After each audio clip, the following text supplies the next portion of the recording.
Friends, இன்னைக்கு நம்ம பார்க்க போகிற பேங்கிளோட மாடல் வந்து 4 strands braid பேங்கிள். பாருங்க, இந்த மாதிரி இருக்கும். ரொம்ப சிம்பிளான ஒரு பேங்கிள். வாங்க இதை எப்படி செய்யலாம்னு பார்க்கலாம். இந்த மாடல் பேங்கிள் செய்யறதுக்கு நமக்கு இந்த மாதிரி 2 கட் பேங்கிள் வேணும். அப்புறமா ஃபெவிக்ரில்க்கு ஃபேப்ரிக் க்ளூ, இப்படி 2 கலரில் த்ரெட், அப்புறமா இந்த மாதிரி stone chain, cutter, cello tape, அப்புறமா ஒரு பேஸ்ட் கிளாத். இப்போ பாருங்க, நமக்கு வந்து இது வந்து 4 strands உள்ள பிரைட் இல்லையா? ஸோ அதனால பாருங்க, நான் வந்து 4 செக்ஷன் ஆட்டு இந்த மாதிரி த்ரெட் எடுத்திருக்கேன். ஒவ்வொரு இதுலேயும் 25 strands எடுத்திருக்கேன். இதில் 25 strands, இதில் 25 strands, இதில் 25, இதில் 25, எல்லாத்துலேயுமே நான் வந்து 25 strands நான் எடுத்திருக்கேன். நம்ம என்ன பண்ணணும்னா, இதை வந்து கட் பண்ணிட்டு இப்படி நாளையும் இப்படி அரேஞ்ச் பண்ணி நம்ம வந்து இனி வந்து ஒரு பின்னல் பின்னணும். அது நம்ம எப்படி பின்னலாங்கிறத நம்ம இப்போ பார்க்கலாம். நம்ம சாதாரணமாக நம்ம வந்து பின்னுவோம் இல்லையா? இப்போ நான் வந்து ஷார்ட்ஸில் ஒரு பேங்கிள் போட்டிருந்தேன். அது வந்து பாருங்கள், இந்த பேங்கிள் இது வந்து நம்ம சாதாரணமாக தலை ஜடை பின்னுவோம்ல, அந்த பின்னல் தான். அதுக்கு வந்து நம்ம இந்த மாதிரி 3 strands தான் நம்ம எடுப்போம். இது வந்து கொஞ்சம் டிஃப்ரெண்ட்டாக இருக்கும். அதனால நம்ம இதில் வந்து 4 strands எடுக்கும். இது வந்து பாருங்கள் 3 strands. நம்ம சாதாரண ஜடை பின்னுவோம்ல, அந்த பின்னல் தான் இது. இது வந்து அதே மாதிரி இது வந்து 4 strands வச்சு உள்ள பின்னல். ஸோ இது வந்து இனி எப்படி அரேஞ்ச் பண்ணாங்கிறது நான் இப்போ காட்டித்தரேன். இப்போ பாருங்கள், நான் ஒரு ப்ளூ, அடுத்து 2 க்ரீன், அடுத்து ப்ளூ, இந்த 3 இப்படி வச்சுருக்கேன். இனி இதை வந்து நல்லா செக்யூர் பண்ணுற மாதிரி நம்ம செலோ டேப் வச்சு ஒட்டணும். இந்த செலோ டேப் இருக்குது பார்த்தீங்களா? இது வந்து பாருங்களா, நம்ம வந்து ஒரு சின்ன ஒரு டிப் தான். இது வந்து நம்ம இப்படியே மூடி வச்சிட்டோம்னு வைங்களா, நம்ம வந்து யூஸ் பண்ணச்சில தேடுவோம் எங்கேன்னு. அது முக்கால்வாசி பாருங்கள் இப்போவுமே இது கிழிஞ்சிட்டு. ஸோ இந்த மாதிரி இப்படி கிழிஞ்சு தான் வரும். ஒரு நாள் செலோ டேப் ஃபுல் சைஸில் வராது. ஸோ அதுக்கு வேண்டி தான் முக்கால்வாசி இந்த லென்த்தியான செலோ டேப்பை நம்ம பிச்சு தான் எடுப்போம்ல. ஸோ அதனால தான் நான் என்ன பண்ணியிருக்கேன்னா, இப்படி ஒரு கேப் வச்சு இப்படி வச்சுருவேன். அப்போ நமக்கு வந்து எப்போனாலும் நல்லா ஈஸியாக இப்படி எடுத்துடலாம். பார்த்தீங்களா, ஃபுல் செலோ டேப்பா. அதுக்கு வேண்டி தான் இதை நான் வச்சுருக்கேன். ஸோ நிறைய பேர் நம்ம இதை ஃபேஸ் பண்ணுறோம்ல. ஸோ அதான் ஒரு சின்ன டிப் மாதிரி இருக்குமேனு உங்களுக்கு நான் இப்போ சொன்னேன். நீங்களும் இதே மாதிரி ஒரு கேப்போ அல்லது ஒரு டூத் பிக்கோ ஏதாவது ஒன்று, ஒரு ஹேர் பின் ஏதாவது ஒன்று இப்படி வச்சு நம்ம இப்படி வச்சிட்டோம்னா நமக்கு நல்லா தெரியும், நல்லா பெருசாக எப்படி தெரியுமா? அப்போ நம்ம இப்படி எடுத்து யூஸ் பண்ணிவிட்டு திருப்பி அதே இடத்துல இப்படி வச்சிடலாம். சில டைம்லலாம் சில செலோ டேப்பில் நம்ம இப்படி வச்சுருப்போம்ல, இப்படி நம்ம வச்சுருப்போம்ல, ஒரு 2-3 மாதம் கழித்து நம்ம இப்படி எடுக்கணும், இது வரவே செய்யாது. இது கண்டே பிடிக்க முடியாது. அப்படியே செலோ டேப்பெலாம் இருக்கவும் செய்யுது. அப்படி டைமில் செலோ டேப் ரொம்ப அர்ஜென்ட்டாக வேணும்னா எங்கேயாவது இப்படி வெட்டிடுறது. அதுக்கு ஓப்பன் இங்கே இருக்கும், அது தெரியாதுல, அது நல்லா ஒட்டிடும், அது வராது. அப்போ நம்ம என்ன செய்வோம்னா, சும்மா இங்கே எல்லா இடத்துலையும் அப்படியே கீரையில் போட்டு வச்சுருப்போம்.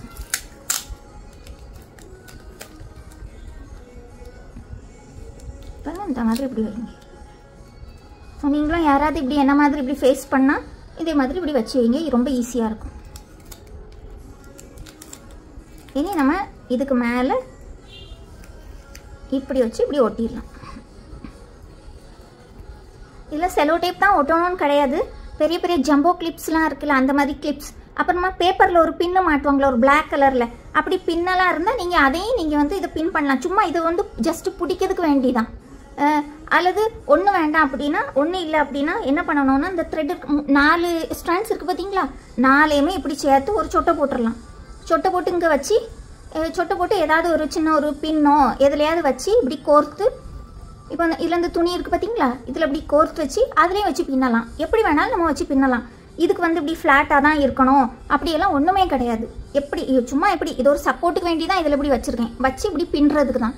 ஸோ நீங்கள் எதில் வேணாலும் வச்சு நீங்கள் பின்னலாம். இப்போ இனி நம்ம எப்படி பின்னோங்கிறது பார்ப்போம். இப்போ பாருங்கள், நம்ம இப்படி இங்கே இப்படி ஒட்டிட்டோமா? இனி பாருங்கள், நம்ம வந்து இங்கே பாருங்கள், நம்ம பேங்கிள் செய்யும்போது என்ன செய்வோம்னா, இதை நம்ம இப்படி வெட்டிடுவோம். அப்படி தானே, இதை நம்ம வெட்டிடுவோம். ஆனால் இப்போ நீங்கள் வந்து இதை வெட்ட வேண்டாம். ஏன்னா இது வந்து அப்படி எல்லாமே சேர்ந்து இருக்கா, இப்படி சேர்ந்து இருக்கும். நம்ம வந்து பின்ன வந்து எல்லாம் சேர்ந்தே வரும். இப்போ நீங்கள் இதை வெட்டிட்டீங்கன்னு வைங்களா, இதில் உள்ள ஒரு ப்ளூ க்ரீனுக்குள்ளே மாறிடும், க்ரீன் வந்து ப்ளூக்குள்ளே போயிடும். ஸோ அந்த மாதிரிலாம் வரும். ஸோ அதனால இந்த இப்படி கம் போட்டு வச்சு இருக்குது பார்த்தீங்களா, இதை வந்து நீங்கள் வெட்ட வேண்டாம். இன்கேஸ் தெரியாமல் வெட்டிட்டீங்க அப்படின்னா ஒன்றும் வேண்டாம். இதை வந்து இப்படி போட்டு இப்படி ஒரு சொட்டை போட்டு வச்சுருங்க. இப்படி ஒரு சொட்டை போட்டுருங்க. அப்போ எல்லோரும் சேர்ந்துருப்பாங்களா? சேர்ந்துருக்குமா? அப்போ நமக்கு வந்து இப்படி பின்னல் போடுறதுக்கு ரொம்ப ஈஸியாக இருக்கும். இல்லைன்னா இது கூட போய் மிக்ஸ் ஆயிரும், அதுக்கு வேண்டிதான். ஸோ நம்ம இனி வந்து இதை வந்து பின்னலாம். இப்போ பாருங்கள், நம்ம நல்லா அழகாக அப்படியே நீட்டாக அப்படியே அரேஞ்ச் பண்ணிடலாம். ஃபஸ்ட்டு இது வந்து மல்டி கலர்ஸ்லேயும் பண்ணலாம். ஆனால் மல்டி கலரில் பண்ணால் என்னன்னா அது ரொம்ப அழகாக தான் இருக்கும். என்னென்னா நம்ம ஃபஸ்ட்டு அந்த 4 பிளேட்ஸ் பண்ணுறோம்ல, ஸோ இந்த பிளேட்டு இந்த பின்னல் எப்படி இருக்கும்னு நமக்கு தெரியணும்ல ஃபஸ்ட்டு. ஸோ அது வந்து நம்ம மல்டி கலரில் பண்ணச்சில் அது வந்து நமக்கு தெரியாது எப்படி இருக்கும்னு. இப்போ நம்ம வந்து ஜடை பின்னல், இப்போ இந்த பின்னல் நம்ம பண்ணுறோம்ல, இது வந்து நமக்கு தெரியும். இப்போ பாருங்க, இதில் ஆரஞ்சு இருக்குது, அடுத்தது கோல்டு இருக்குது, அடுத்து பிளாக், திருப்பி ஆரஞ்சு, திருப்பி கோல்டு, திருப்பி பிளாக், இந்த மாதிரி வரும். ஸோ இப்படி இருக்கா. ஆனால் இது வந்து நீங்கள் வந்து ஃபஸ்ட்டாக பின்ன போகிறனால நமக்கு மல்டி கலரில் பண்ண வந்து இந்த பின்னல் எந்த சைஸில் வரும்னு நமக்கு தெரியாது. ஸோ அதுக்கு வேண்டி தான் நான் வந்து இந்த பின்னல் எப்படி இருக்கும் அப்படிங்கிறது இந்த காட்டுறதுக்கு வேண்டி தான் இன்றைக்கி நான் 2 கலர் எடுத்திருக்கேன். ஸோ நீங்கள் வந்து பின்னல் எப்படி இருக்குன்னு இப்போ நல்லா தெரிஞ்ச பிறகு நீங்கள் வந்து மல்டி கலர்லேயும் பண்ணலாம். இப்போ 4 கலர் எடுத்தோம் நீங்கள் பண்ணலாம். அது ரொம்ப அழகாகவும் இருக்கும் பார்க்க. இப்போ பாருங்கள், நம்ம வந்து இனி இதில் இந்த 4 ஸ்ட்ராண்ட்ஸையும் நம்ம நல்லா அழகாக அப்படியே அரேஞ்ச் பண்ணி இப்படி எடுக்கணும். இந்த மாதிரி நல்லா அழகாக அப்படியே அரேஞ்ச் பண்ணி எடுத்துட்டு பாருங்கள், இந்த மாதிரி இப்படி நல்லா அழகாக அரேஞ்ச் பண்ணி எடுக்கணும். இனி என்ன பண்ணணும்னா, இந்த ஸ்ட்ராண்ட்ஸ் இருக்கு பார்த்தீங்களா, இந்த ப்ளூ கலர் ஸ்ட்ராண்ட், இதை வந்து நீங்கள் இப்படி போடணும். இந்த ஒரு ஸ்ட்ராண்டுக்கு நடுவில் இப்படி போடணும். நம்ம சாதாரணமாக நம்ம ஜடைக்கு பின்னல் தொடங்குவோம்ல, அந்த மாதிரி. இனி இந்த சைடு லெஃப்ட் ஹேண்ட் சைடு, இந்த லெஃப்ட் ஹேண்ட் சைடில் உள்ள இந்த ப்ளூவை எடுத்துட்டு என்ன பண்ணணும்னா இந்த 2 ஸ்ட்ராண்டுக்கு நடுவுலையும் போட்டுடணும். இந்த மாதிரி இந்த மாதிரி போடணும். போட்டுட்டு நம்ம இனி கொஞ்சம் லேசாக மேலே டைட் பண்ணணும் இந்த அளவுக்கு. இனி என்ன பண்ணணும்னா திருப்பி பாருங்கள், ரைட் ஹேண்ட் சைடு நம்ம பண்ணுறோம், ஒரு ஸ்ட்ராண்டுக்கு நடுவில் இப்படி போடணும். போட்டுட்டு இனி நம்ம லெஃப்ட் ஹேண்ட் சைடில் பண்ணச்சில் 2 ஸ்ட்ராண்ட்ஸ்க்கு நடுவில் இப்படி போடணும். ஒரே ஒரு விஷயம் தான் ஞாபகம் வைக்கணும், இதில் ரைட் ஹேண்ட் சைட்லனா ஒரு ஸ்ட்ராண்ட், லெஃப்ட் ஹேண்ட் சைட்லனா 2 ஸ்ட்ராண்ட்ஸ், அவ்வளோதான். ரொம்ப ஈஸி, ரொம்ப அழகாக இருக்கும் இது. பாருங்க இந்த மாதிரி. இப்போ நம்ம இதில் ரைட் ஹேண்ட் சைடில் ஒரு ஸ்ட்ராண்டுக்கு நடுவில் இப்படி போட்டோம். இனி பாருங்கள், லெஃப்ட் ஹேண்ட் சைடில் பாருங்கள் 2 ஸ்ட்ராண்ட்ஸ்க்கு நடுவில் இப்படி போடணும். இந்த மாதிரி. இனி பாருங்க, ஒரு ஸ்ட்ராண்ட், அடுத்து பாருங்க 2 ஸ்ட்ராண்ட்ஸ், இந்த மாதிரி தான் நம்ம செய்துட்டே போகணும்.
இப்போ பாருங்கள், நான் வந்து லாஸ்ட் வரைக்கும் பின்னிட்டேன். இனி என்ன பண்ணணும்னா, இன்னும் அந்த ஃப்ளாட்டாக இருக்குது பார்த்தீங்களா, பின்னலுக்கு லாஸ்ட் பின்னலில் நம்ம வந்து கம் போட்டு அதை வந்து ஒட்டிடணும். பாருங்க இந்த மாதிரி, பாருங்க இந்த மாதிரி இப்படி கம் வச்சு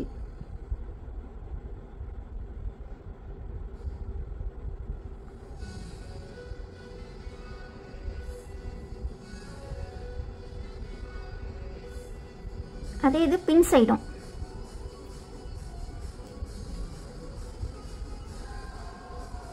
இப்படி ஃப்ளாட்டாகவே நம்ம கம் போட்டு வைக்கணும். அப்போ ஏன்னா இது வந்து பேங்கிளில் ஒட்டுறதுக்கு நல்லா யூஸ்ஃபுல்லாக இருக்கும். நான் காட்டி தருவேன் பேங்கிளில் ஒட்டச்சில் ஏன் நம்ம ஃப்ளாட்டாக வச்சோன்னு. இப்படி ஃப்ளாட்டாக கொஞ்சம் நல்லாவே கம் போட்டு நல்லா அப்படி ஸ்ட்ராங்காக அப்படி பிடிச்சி இப்படி ஃப்ளாட் பண்ணுங்கள். இதை நல்லா காய விடணும். இதே மாதிரி தான் ஃப்ரண்ட் சைடும் பாருங்கள், இந்த சைடு நம்ம கம் போட்டு நம்ம காய வைக்கணும்.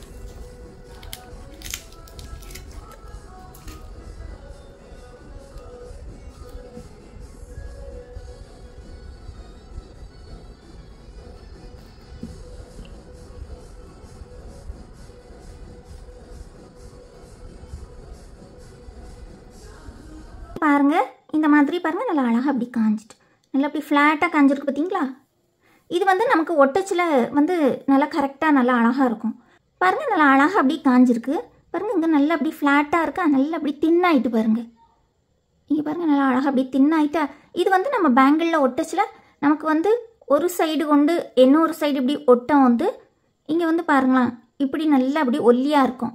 அல்லனா அப்படி ஒன்றுக்கு மேலே ஒன்று ஒட்டச்சில் இப்படி குண்டாக இருக்கும்ல, அப்படி இல்லாத நல்லா அழகாக அப்படியே ஒல்லியாக இருக்கும். நான் வந்து உங்களுக்கு ஒட்டச்சில் காட்டி தரேன், அப்போ உங்களுக்கு நல்லா தெரிஞ்சிடும். பாருங்கள் இந்த மாதிரி இருக்கும். இந்த பின்னல் வந்து இந்த மாதிரி இருக்கும் பாருங்கள். பாருங்கள் இந்த மாதிரி இருக்கும்.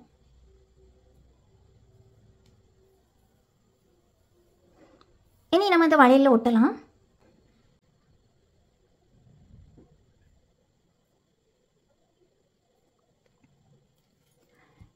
இப்போ இது வந்து லேசாக கொஞ்சம் மேலோட்டமாக கொஞ்சம் காயட்டும், காஞ்ச பிறகு நம்ம ஒட்டலாம். இப்போ பாருங்கள் இது வந்து லேசாக அப்படி காஞ்சிருக்கு. இனி நம்ம ஒட்டலாம். பாருங்கள் இந்த பக்கம் நல்லா ஃப்ளாட்டாக இருக்குது பார்த்தீங்களா. இதை வந்து நம்ம இங்கே இப்படி வச்சு இப்படி ஒட்டலாம்.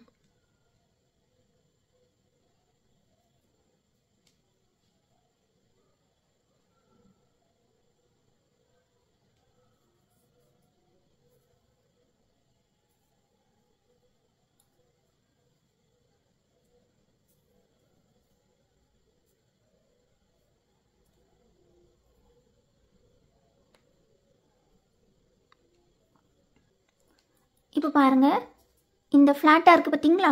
இந்த ஃப்ளாட்டாக இருக்குல்ல, இதை வந்து நம்ம நல்லா ப்ரெஸ் பண்ணி இப்படி விடணும். இதுலேருந்து தான் பின்னல் ஸ்டார்ட் ஆகிருக்கு. இவ்வளோ இடம் பாருங்கள் ஃப்ளாட்டாக இருக்குது. இந்த ஃப்ளாட்டாக இருக்கிறதுக்கு மேலே தான் நம்ம இனி இதை கொண்டு இங்கே ஒட்ட போகிறோம். பாருங்கள் இந்த மாதிரி இப்படி நம்ம ஒட்டணும்.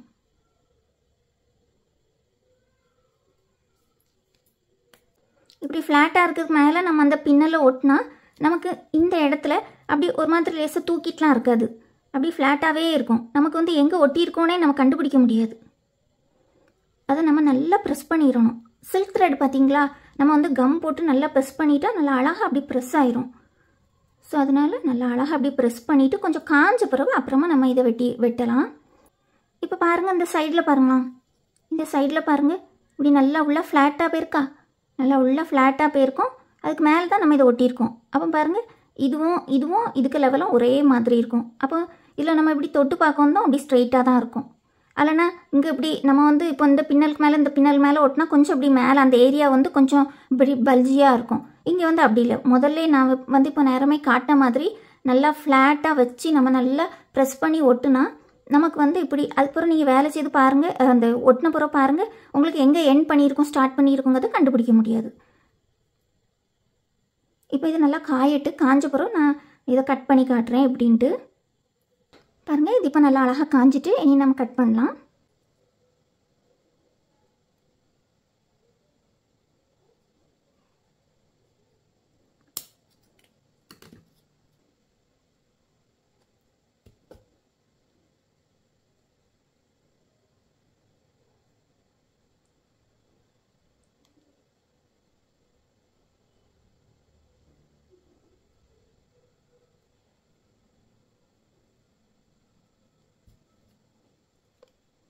இந்த எட்ஜஸ்லலாம் கொஞ்சம் கொஞ்சமாக லேசாக அப்படி நூல் இருக்கும். அதை வந்து நம்ம நல்லா இப்படி கம் போட்டு நல்லா இப்படி ப்ரெஸ் பண்ணி விட்டுடலாம்.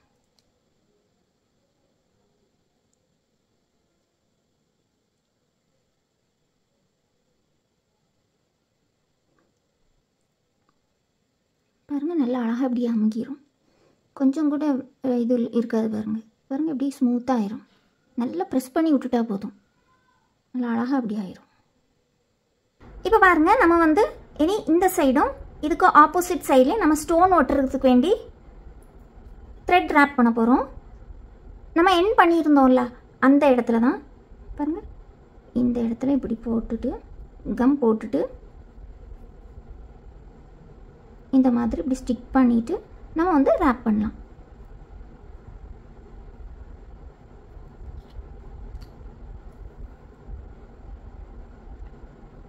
நல்லா டைட்டாக ரேப் பண்ணணும். 4 டைம்ஸ் பண்ணணும். பாருங்கள் 1 2 3 டைம்ஸ் பண்ணியிருக்கேன். இது வந்து 4th டைம். பாருங்க இந்த மாதிரி நல்லா அழகாக ரேப் பண்ணிவிட்டு இனி நம்ம ஸ்டிக் பண்ணிடலாம். இது வந்து நான் வந்து 15 ஸ்ட்ராண்ட்ஸ் எடுத்திருக்கேன்.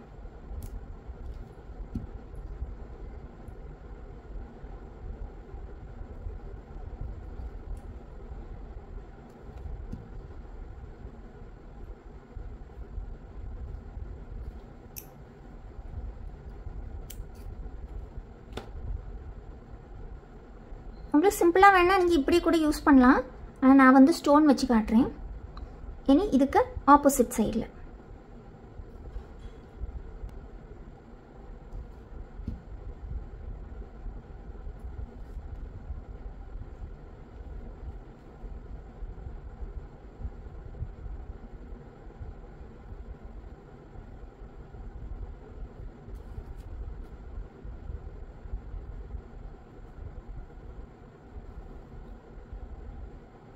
One,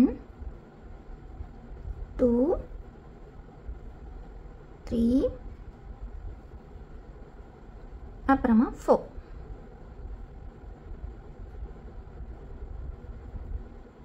அவ்வளோதான்.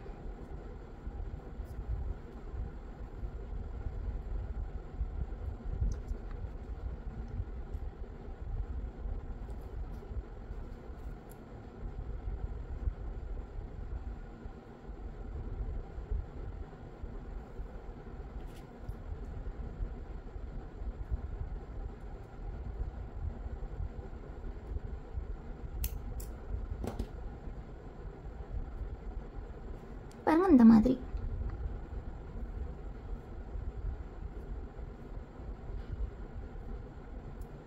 பாருங்க இந்த மாதிரி நல்லா நீட்டாக ஆயிரும். ஏன் நம்ம ஸ்டோன் ஒட்டலாம். பாருங்க இந்த மாதிரி கிராஸில் இப்படி ஸ்டோன் ஒட்டலாம்.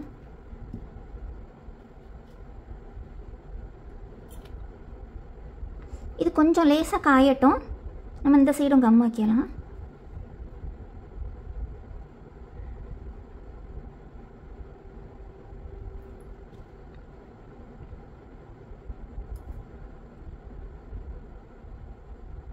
இது லேசாக காயட்டும். அப்புறமா நம்ம ஸ்டோன் ஓட்டலாம்.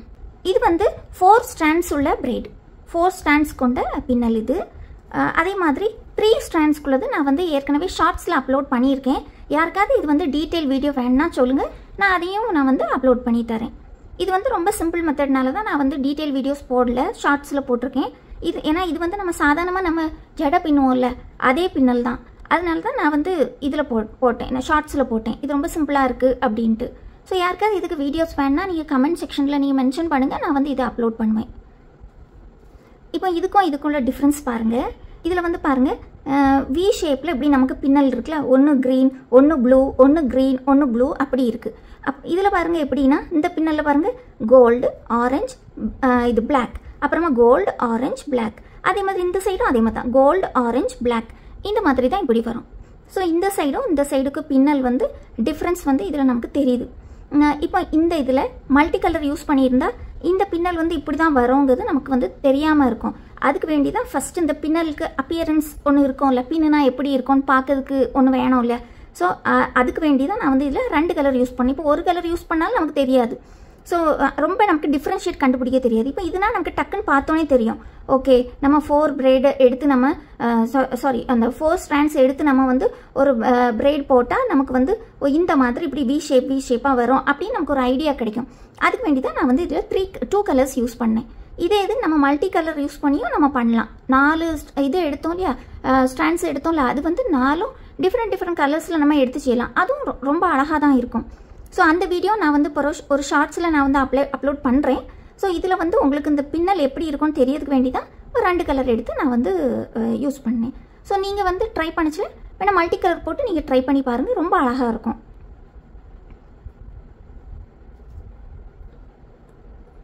இப்போ நம்ம இதில் ஸ்டோன் ஒட்டலாம். பாருங்க இந்த மாதிரி இப்படி ஒட்டிட்டு நம்ம கட் பண்ணிடலாம்.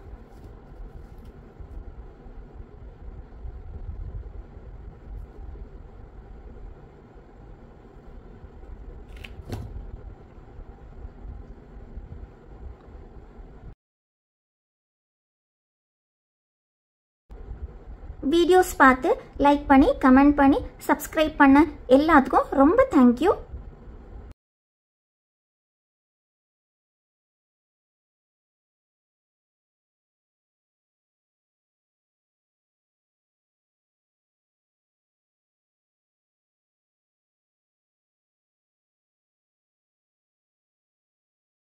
நான் ஏற்கனவே அனௌன்ஸ் பண்ண மாதிரி சில்க் த்ரெட் ஜுவல்லரி கோர்ஸ் முடிஞ்சோன்னே ஒரு 3 பேருக்கு gift உண்டு. ஸோ நீங்கள் எல்லாரும் நம்ம வந்து டெய்லி நம்ம கிளாஸஸில் செய்யக்கூடிய எல்லா திங்ஸும் நீங்கள் செய்து மேலே தெரிகிற வாட்ஸ்அப் நம்பருக்கு உங்கள் நேமோட அந்த பிக்கை சென்ட் பண்ணுங்கள்.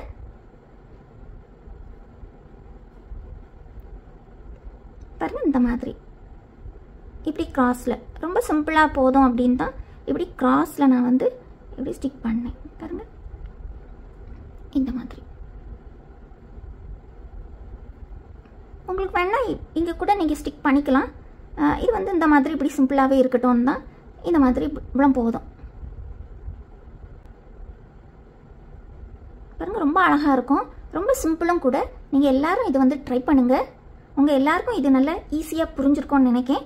உங்களுக்கு இந்த வீடியோ பிடிச்சிருந்துன்னா மறக்காமல் லைக் பண்ணுங்கள், ஷேர் பண்ணுங்கள், கமெண்ட் பண்ணுங்கள், சப்ஸ்கிரைபும் பண்ணுங்கள்.